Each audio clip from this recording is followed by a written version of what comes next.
Hi everyone, welcome back to JPWHU TV. We are now at the last game of the 1920 Premier League season where West Ham host Aston Villa live at 4 o'clock on Sunday afternoon on BT Sport.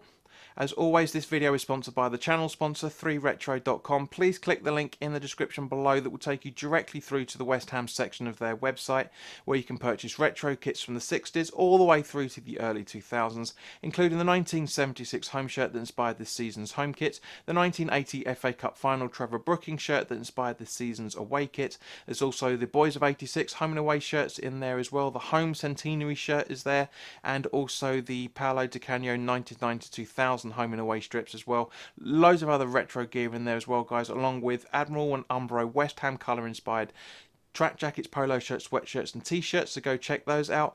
Any purchases made through the link in the description below, I'll be sending the commission onto the NHS, so thank you very much for you to making those purchases. Now, the referee for today's game, well, Sunday's game I should say, is Michael Oliver, so don't expect an evenly balanced game.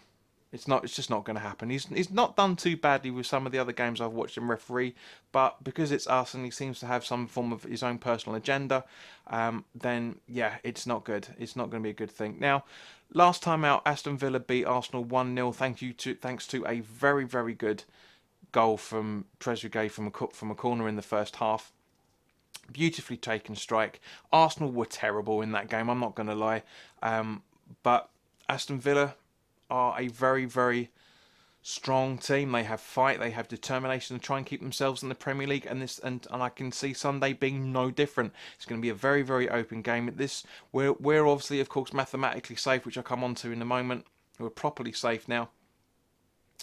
But Aston Villa are going to really try and cement themselves in the Premier League. I honestly do think that we'll probably get. Hang on. No, scrap that. We'll come on to it. According to PremierInjuries.com, Aston Villa have long-term injuries to Tom Heaton and Morales due to knee injuries, and they're ruled out for this game. El Mohammadi, I can never pronounce that guy's name right, ruled out with a thigh injury. Neil Taylor also has a thigh injury, but he's waiting a late fitness test. And Engels, I'm not sure how you pronounce it, is also ruled out, but he has an Achilles injury. So quite a few injuries for Villa. Now, thank you to everybody that has joined me for the live content over the last 2 to 3 months. It's been really, really good to have you there.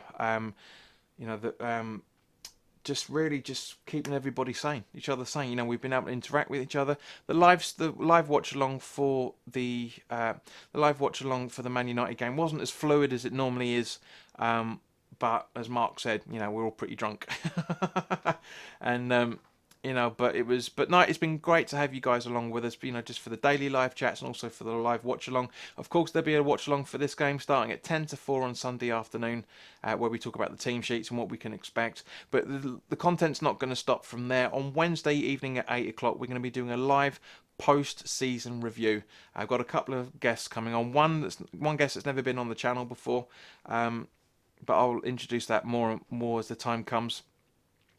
But guys, I've noticed over the last 4 weeks, just over 41% of viewers aren't subscribed. Now, we're very, very close to getting to 2,000 subscribers. So please, if you're enjoying the content, then by all means, please do hit the subscribe button. Because if we can get to 2,000 by the August bank holiday, it will be fantastic. It won't be brilliant because the growth of the channel hasn't been huge over the last 12 months, but it's understandable. But at the same point, it'd be nice to try and get there anyway, because the more you guys interact, the more the channel can grow, quite frankly. And we've got a nice little community going, as I always say.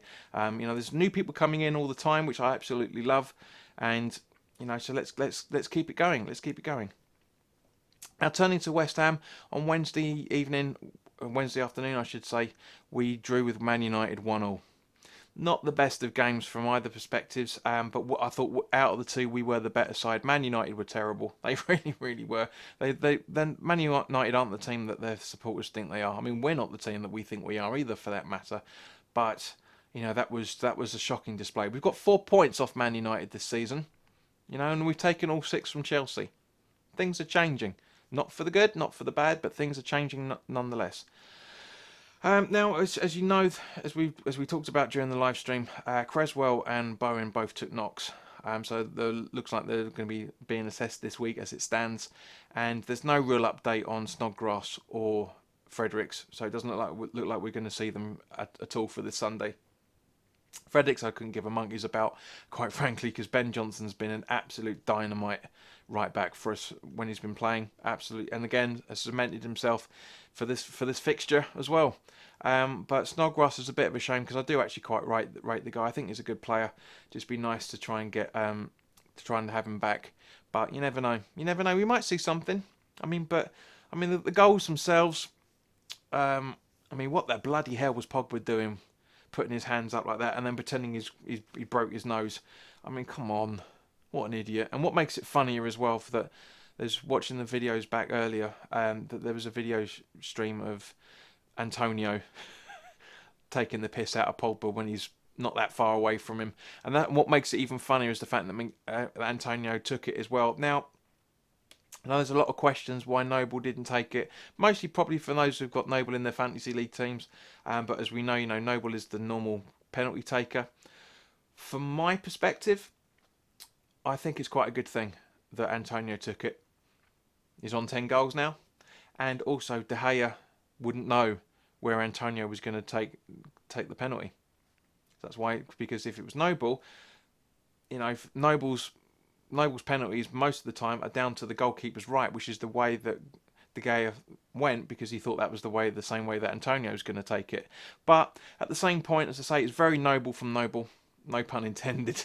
But it was very, very good for him to get, to step up, and Antonio scored in the last, 4 games straight now, 3 games straight, 4 games straight. Very, very good from it, and that's what a team spirit is. That's what we've been missing over the last few years. I wouldn't really criticise Ogbonna for the equaliser. You could see it coming, as we said on the watch along. For 2 or 3 minutes beforehand, you could see they were trying to build the momentum to get the goal. Quite well taken. A point suits either side. It keeps us up and it keeps Man United in the top 4. So a little bit of a damp squib from that point of view, but at the same point, yeah, you can't really grumble too much on it. Now, of course, guys, turning to the starting 11. No animation this week because, again, change it. Don't change it, I should say. Don't change it. Absolutely worked perfectly fine. There's no cause for alarm. We're perfectly safe. Could we see some juniors play on Sunday? I wouldn't be at all surprised if we saw the likes of Connor Coventry coming on at some point. Maybe Yarmolenko if Bowen isn't fit enough to start. Maybe we might see Wilshere. I hope we don't see Masuaku at left back if Creswell isn't fit enough to start from those knocks. But you never know, guys. You absolutely never know. But as always, thank you very much for your time. Put your comments in the comments section below. And again, just thank you to everybody that stuck with me in the channel, and everybody else for that matter, over the last 12 months. It's been it's been absolutely fantastic to have you all on board as always. And you, as I said, you guys have made the best of a bad situation with the season and the lockdown. I just love you all for it. You guys are great. So as I say, if you've enjoyed the channel and you haven't already done so, please do subscribe. So put your comments in the comments section below. Let me know your thoughts on this game. What do you think the formation's going to be? The lineup. What do you think the result's going to be? I wouldn't be disappointed if we saw a point. We'll be unbeaten for a good few seasons. Good few games to the end of the season, I should say. I'd love it to get all 3, but I can understand that a lot of people want Villa relegated, and I understand that. But I just think they're going to stay up. I think they're going to give us enough fight to stay up on Sunday. But guys, thank you very much for your time. All the best. Take care of yourselves, and I'll see you at the weekend.